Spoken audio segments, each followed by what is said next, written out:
Hi everyone, ఈరోజు మనం biology lesson respiration in organisms అనేటువంటి లెసన్లో ముఖ్యమైన అంశాలను గురించి తెలుసుకుందాం. ఈ లెసన్ ఎన్ఎంఎంఎస్ ఎగ్జామ్ ఎవరైతే రాస్తున్నారో వారికి వెరీ ఇంపార్టెంట్ లెసన్.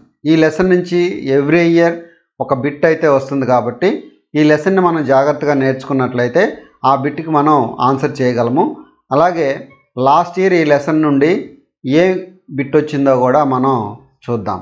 ఈ లెసన్లో ఉండేటువంటి ఇంపార్టెంట్ పాయింట్స్ అన్నిటినీ వన్ బై వన్ మనం తెలుసుకొని గుర్తించుకున్నట్లయితే అది మనకు ఎగ్జామినేషన్ పాయింట్ ఆఫ్ వ్యూలో ఉపయోగకరంగా ఉంటుంది. ఇక మనం లెసన్లోకి కానీ వెళ్తే, breathing is a part of respiration.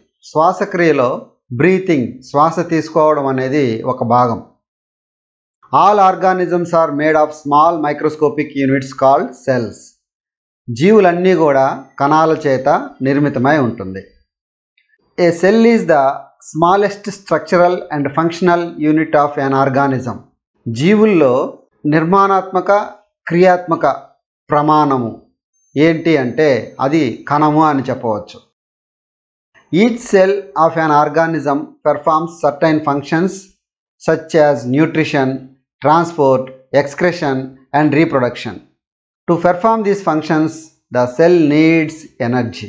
జీవుల్లో ఉండేటువంటి ప్రతి కణము కూడా కొన్ని జీవక్రియలు నిర్వర్తించాల్సి ఉంటుంది. అవి పోషణ కావచ్చు, ట్రాన్స్పోర్ట్ కావచ్చు, విసర్జన కావచ్చు, ప్రత్యుత్పత్తి కావచ్చు. వీటన్నిటిని కణము నిర్వర్తించాలి అంటే, ఈ విధులన్నిటిని నిర్వర్తించాలంటే కణానికి శక్తి కావాలి. Even when we are eating, sleeping or breathing we require energy. మనము తినేటప్పుడు, అలాగే నిద్రపోతున్నప్పుడు, చదివేటప్పుడు మనకు శక్తి అనేది కావాలి. The food has stored energy, అంటే ఆహారంలో శక్తి అనేది ఉంది. Which is released during respiration. ఆ శక్తి ఎప్పుడు రిలీజ్ అవుతుంది అంటే శ్వాసక్రియలో ఆ శక్తి అనేది రిలీజ్ అవుతుంది. All living organisms respire to get energy from food.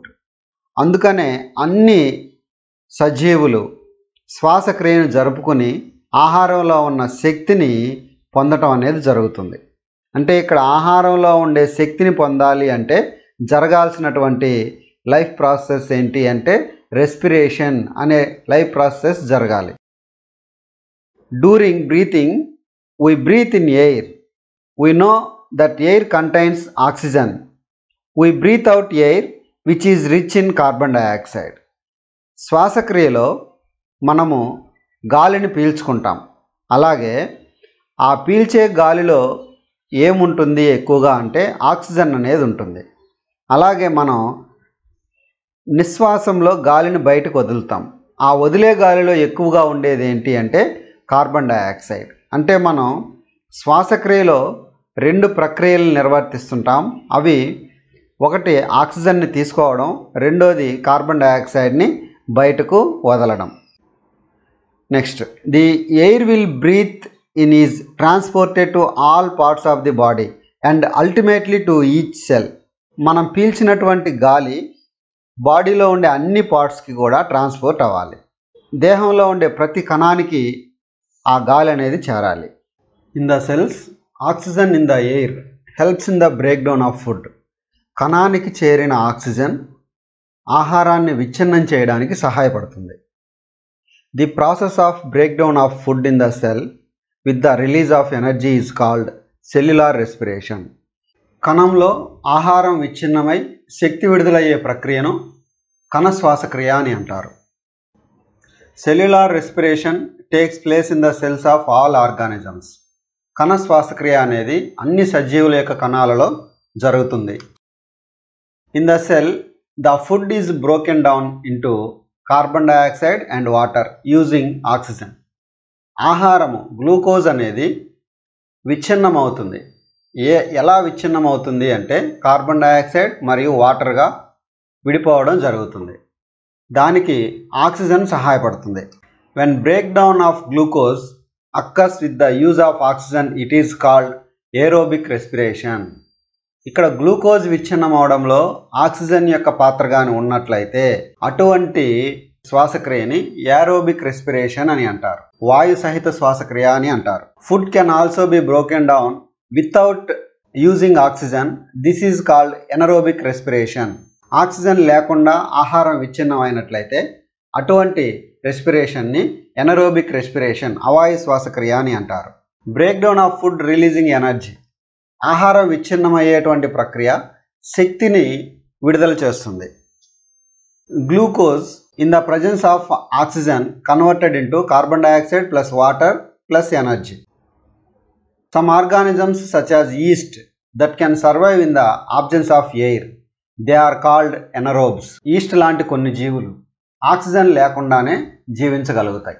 అటువంటి జీవుల్నే ఎనరోబ్స్ అని అంటారు. ఇవి అవాయు శ్వాసక్రియ ద్వారా శ్వాసక్రియ జరుపుకుని శక్తిని పొందుతూ ఉంటాయి. Yeasts get energy through anaerobic respiration. In the absence of oxygen glucose breaks down into alcohol and carbon dioxide. Oxygen లేనప్పుడు వీటిల్లో గ్లూకోజ్ అనేది ఆల్కహాల్ మరియు కార్బన్ డైఆక్సైడ్గా విచ్ఛిన్నమవడం జరుగుతుంది. Glucose in the absence of oxygen converted into alcohol plus carbon dioxide plus energy. ఈస్ట్లో జరిగే anaerobic రెస్పిరేషన్కి ఈక్వేషన్ ఇది. Our muscle cells can also respire anaerobically but only for a short time when there is a temporary deficiency of oxygen. కొన్ని సందర్భాల్లో oxygen లభ్యత తక్కువగా ఉన్నప్పుడు మన శరీరంలోని కండరాలు అవాయు శ్వాసక్రియ ద్వారా శ్వాసక్రియను జరుపుకుంటాయి. During heavy exercise, fast running, our muscle cells can also respire anaerobically. ఎక్కువగా ఎక్సర్సైజ్ చేసినప్పుడు కానీ వేగంగా పరిగెత్తేటప్పుడు కానీ మన శరీరంలో ఉండే కండర కణాలు అవాయు శ్వాసక్రియ ద్వారా శ్వాసక్రియను జరుపుకుంటాయి. The demand of energy is high. శక్తి అవసరం ఎక్కువగా ఉన్నప్పుడు but the supply of oxygen to produce the energy is limited. అక్కడ లభించేటువంటి ఆక్సిజన్ ఉత్పత్తి చేసేటువంటి శక్తి తక్కువగా ఉంటుంది. Then anaerobic respiration takes place in the muscle cells to fulfil the demand of energy. ఆ సందర్భంలో మజిల్ సెల్స్లో అవాయు శ్వాసక్రియ జరిగి అక్కడ ఆ శక్తి యొక్క కొరతను తీర్చడం అనేది జరుగుతుంది. Glucose in muscles in the absence of oxygen lactic acid plus energy. Very very important. ఇక్కడ మజిల్ సెల్స్లో జరిగే ఎనరోబిక్ రెస్పిరేషన్కి ఈస్ట్లో జరిగే ఎనరోబిక్ రెస్పిరేషన్కి చిన్న తేడా ఉంది, దాన్ని మనం గమనించాలి. మజిల్ సెల్స్లో లాక్టిక్ యాసిడ్ అనేది ఏర్పడుతుంది, కార్బన్ డైఆక్సైడ్ ఏర్పడడం లేదు. ఈస్ట్లో మాత్రము ఆల్కహాల్ ఏర్పడుతుంది, కార్బన్ డైఆక్సైడ్ ఏర్పడుతుంది. ఎనర్జీ మాత్రం రెండిట్లో కామనే. ఈ రెండు కూడా ఎనరోబిక్ రెస్పిరేషన్కి ఎగ్జాంపుల్సే. కానీ ఈ రెండిట్లో తేడా ఉంది, ఆ తేడానే మనం గుర్తించుకుని ఉండాలి. During exercise some muscles may respire anaerobically. The partial break down of glucose produced lactic acid. ఆహారము పాక్షికంగా విచ్ఛిన్నమైనప్పుడు కండర కణాలలో లాక్టిక్ యాసిడ్ అనేది ఏర్పడుతుంది. The accumulation of lactic acid causes muscle cramps. ఉత్పత్తి అయిన లాక్టిక్ యాసిడ్ మనకు మజిల్ క్రాంప్స్ని కలగజేస్తుంది. దీనివల్ల మనకు కండరాల నొప్పులు అనేవి ఉంటాయి. We get relief from cramps after a hot water bath or massage. వేడి నీళ్ళతో స్నానం చేసినప్పుడు కానీ లేదా మసాజ్ చేయించుకున్నప్పుడు కానీ మనకు క్రాంప్స్ నుంచి ఉపశమనం అనేది కలుగుతుంది. ఎందుకు అలా కలుగుతుంది అంటే hot water bath or massage improves circulation of blood. వేడి నీళ్ళతో స్నానం చేయట లేదా మసాజ్ చేసుకోవటం వల్ల మనకు బ్లడ్ సర్క్యులేషన్ అనేది, రక్త ప్రసరణ అనేది అక్కడ ఇంప్రూవ్ అవ్వడం జరుగుతుంది.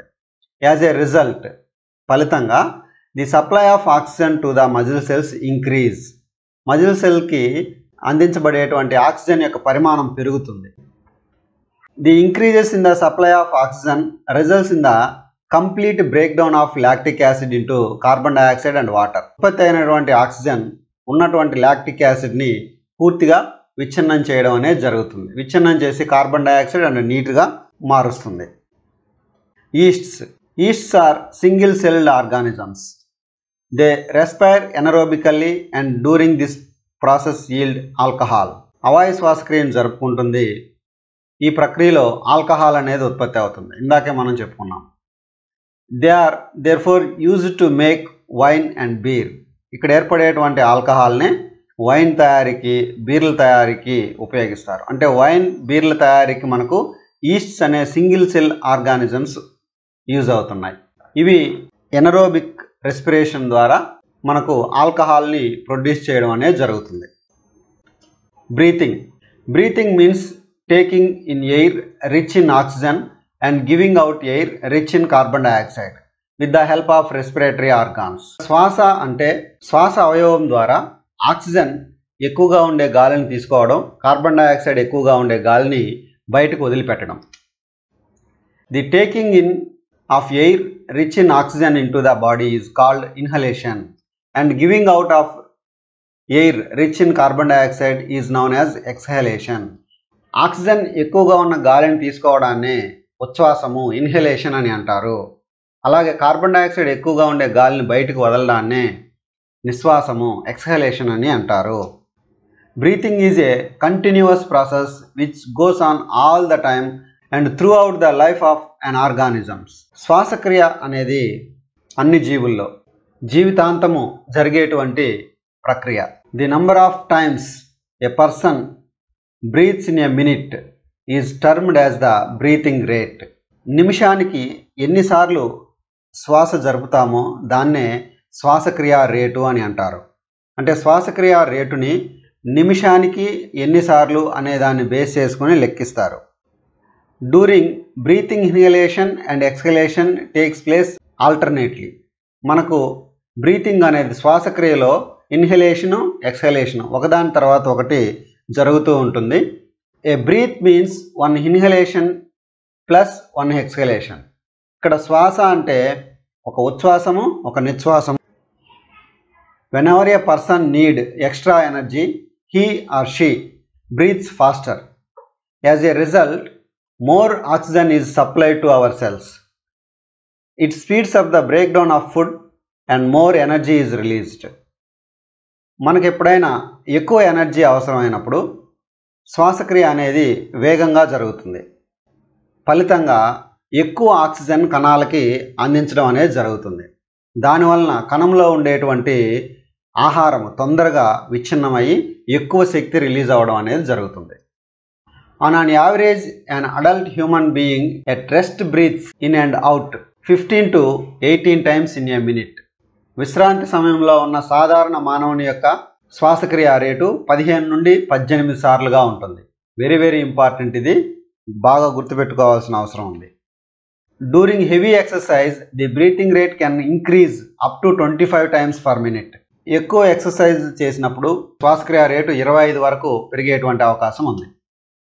While we exercise, not only do we breathe fast, we also take deep breaths and thus inhale more oxygen. ఇక్కడ బ్రీతింగ్ అనేది ఎక్సర్సైజ్ చేసేటప్పుడు బ్రీతింగ్ అనేది వేగంగా చేయటమే కాదు, డీప్ బ్రీత్ కూడా చేయటం అనేది జరుగుతుంది. దానివల్ల ఎక్కువ మోతాదులో ఆక్సిజన్ అనేది శరీరానికి లభ్యమవుతుంది. How do we breathe? We inhale air. మనం గాలిని పీల్చినప్పుడు ఉచ్ఛ్వాసంలో it passes through our nostrils into the nasal cavity. ఆ గాలి నాసికా రంధ్రాల గుండా నాసికా కుహరంలోకి వెళ్తుంది. From the nasal cavity the air reaches our lungs through the wind pipe. నాసికా కుహరం నుంచి గాలి ఊపిరితిత్తుల్లోకి వెళ్తుంది. అది విండ్ పైప్ గుండా ఊపిరితిత్తుల్లోకి వెళ్ళడం అనేది జరుగుతుంది. Lungs are present in the chest cavity. మానవుని యొక్క ఊపిరితిత్తులు ఉరహ కుహరంలో ఉంటాయి. This cavity is surrounded by ribs on the side. అంటే ఇరువైపులా కూడా ఆ రిబ్స్ అనేవి ఉంటాయి, పక్కటెముకలు అనేవి ఉంటాయి. A large muscular sheet called diaphragm forms the floor of the chest cavity. కండరయుతమైనటువంటి ఉదర వితానం అనేది చెస్ట్ క్యావిటీ యొక్క ఫ్లోర్ని ఏర్పరిచి ఉంటుంది. Breathing involves the movement of the diaphragm and the rib cage. ఇక్కడ శ్వాసక్రియలో రిబ్ కేజ్ మరియు డయాఫ్రమ్ ఈ రెండు కూడా పక్కటెముకలు మరియు ఉదర వితానము రెండు కూడా ప్రధాన పాత్ర వహిస్తాయి. ఇక్కడ మనం హ్యూమన్ రెస్పిరేటరీ సిస్టంలో ఉండేటువంటి ఇంపార్టెంట్ పార్ట్స్ని ఒకసారి తెలుసుకోవాల్సిన అవసరం ఉంది. ఇక్కడ ఉన్నటువంటి హ్యూమన్ రెస్పిరేటరీ సిస్టమ్ని ఒకసారి మనం చూసినట్లయితే నాజల్ ప్యాసేజ్, ఓరల్ క్యావిటీ, ఆస్యకుహరము, ప్యారింగ్స్, ట్రాకియా శ్వాసనాళం, లంగ్స్ అండ్ రిబ్స్, డయాఫ్రమ్.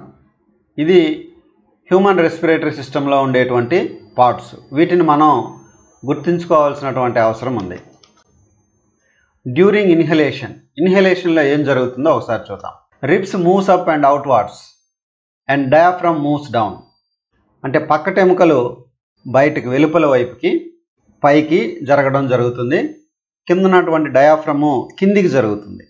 దానివలన ఇక్కడ స్పేస్ ఏమైందంటే పెరిగింది. This movement increases space in our chest cavity and air rushes in to the lungs. The lungs get filled with air. దానివలన lungs గాలితో నిండుతుంది. ఇక్కడ సింపుల్. ఉదర వితానం కిందకి జరగడం, పక్కటెముకలు సైడ్కి పైకి రావడం వల్ల లోపల ఖాళీ స్థలం ఏర్పడి బయట ఉన్నటువంటి గాలి లోపలికి రావడం అనేది జరుగుతుంది. ఈ ప్రక్రియనే ఇన్హలేషన్ ఉచ్ఛ్వాసము అని అంటారు.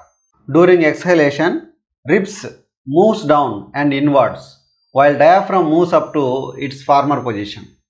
ఇక్కడ పక్కటెముకలు అనేవి లోపలికి జరగడం, కిందికి జరగడం, అలాగే diaphragm moves off its former position. ఇందాక కిందికి జరిగినటువంటి డయాఫ్రమ్ ఇప్పుడు దాని యథాస్థానానికి జరగడం అనేది జరుగుతుంది. This reduce the size of the chest cavity. దీనివలన సైజ్ రెడ్యూస్ అయింది ఇక్కడ. And air is pushed out of the lungs. లోపల ఉన్నటువంటి గాలి ప్రెజర్ పెరిగి బయటకు రావడం అనేది జరుగుతుంది. ఈ ప్రాసెస్నే ఎక్స్హలేషన్ అని అంటారు.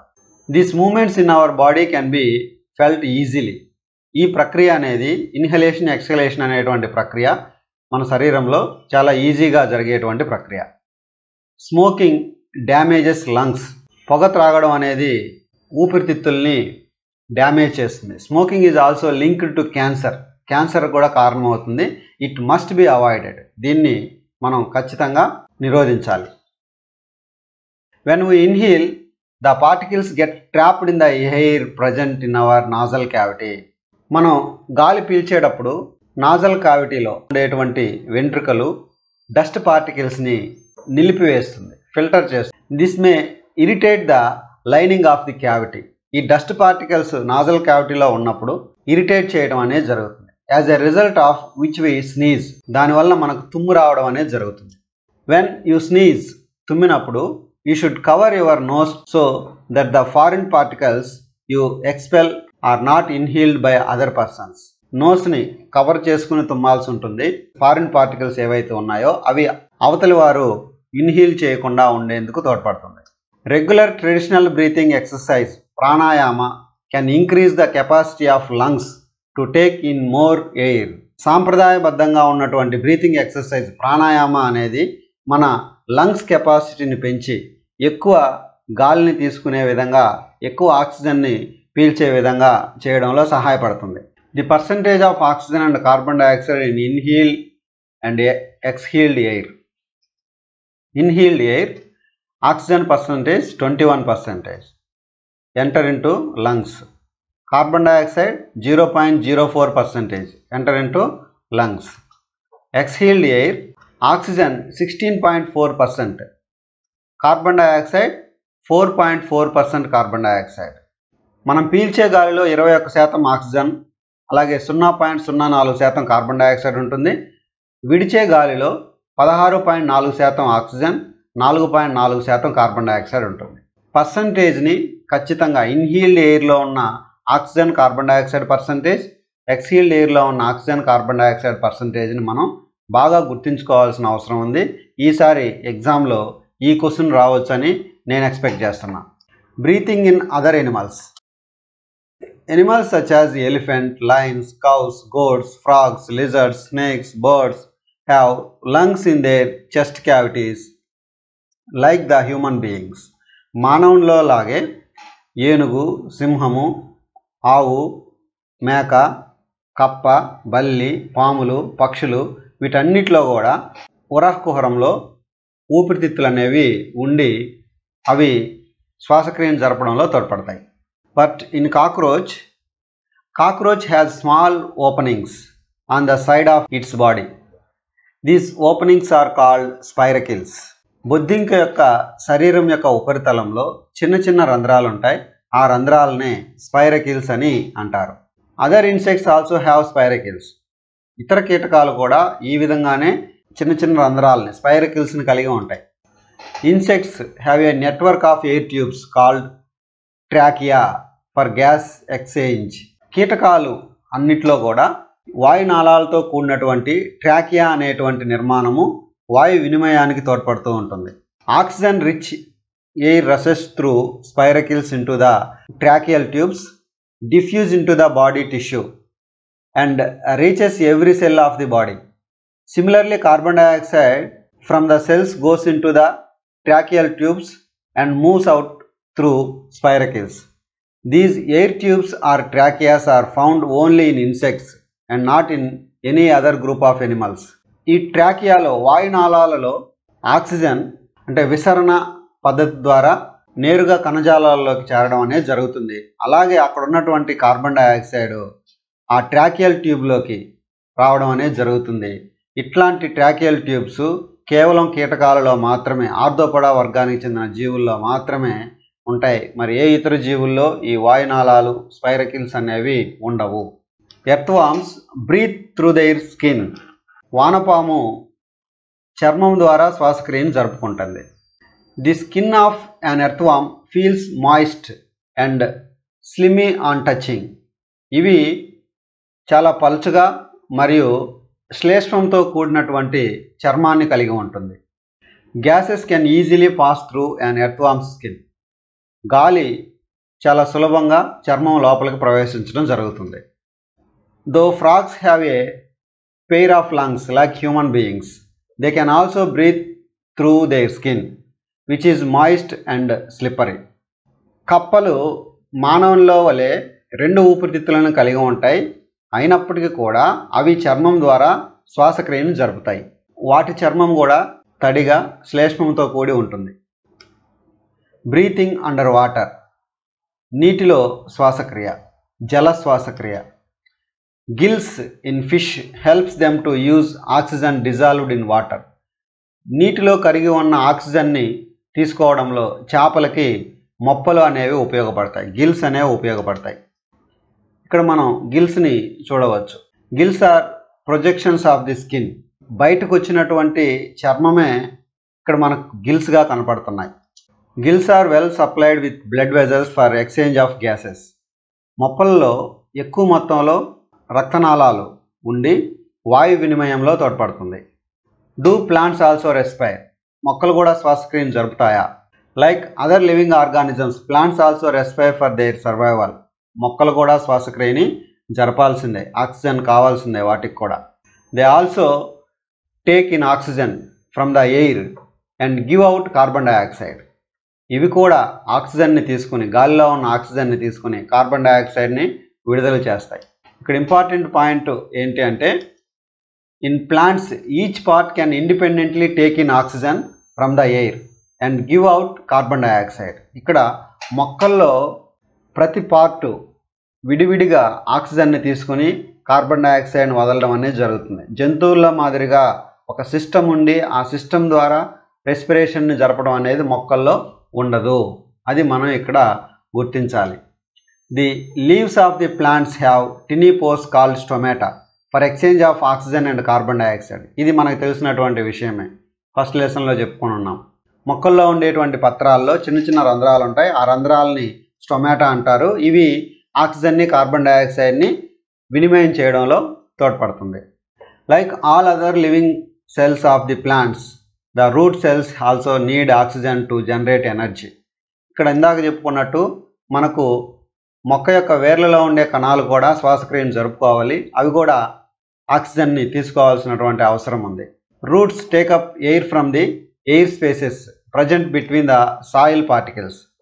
ఈ మట్టి రేణువుల మధ్యలో ఉన్నటువంటి గాలిలో ఉన్న ఆక్సిజన్ని మొక్క యొక్క వేర్లు పీల్చుకోవడం జరుగుతుంది. ప్రీవియస్ ఎగ్జామ్లో ఈ లెసన్ నుంచి వచ్చిన క్వశ్చన్ ఒకసారి చూద్దాం. Next question number 118. Fill up the blanks PQR with correct answers. ఇక్కడ ఒక స్టేట్మెంట్ ఇవ్వడం జరిగింది. ఈ స్టేట్మెంట్లో కొన్ని డాష్లు ఇవ్వడం జరిగింది. వాటిని మనం ఫిల్ చేయాలి. The number of times we inhale and exhale air in a minute is called the respiratory rate. P is respiratory rate. ఇక్కడ రెస్పిరేటరీ రేట్ అనే ఆప్షన్స్ 2 ఉన్నాయి, మనకు 2 ఉన్నాయి. 2 or 3 రైట్ ఆన్సర్ అవుతుంది. నెక్స్ట్ చూద్దాం. We breathe about dash per minute normally. ఇక్కడ breathing normal breathing is 14 to 20 times, 20 times per minute, 14 to 20 times per minute. అప్పుడు answer 3 అవుతుంది. But after doing exercise it may be more than 25 breaths per minute. కాబట్టి answer ఇది. Third one is right answer అవుతుంది. Third one is right answer. Thank you. ఇది friends ఇవాళ video. ఈ video మీకు useful అనిపిస్తే లైక్ చేయండి. Thank you for watching.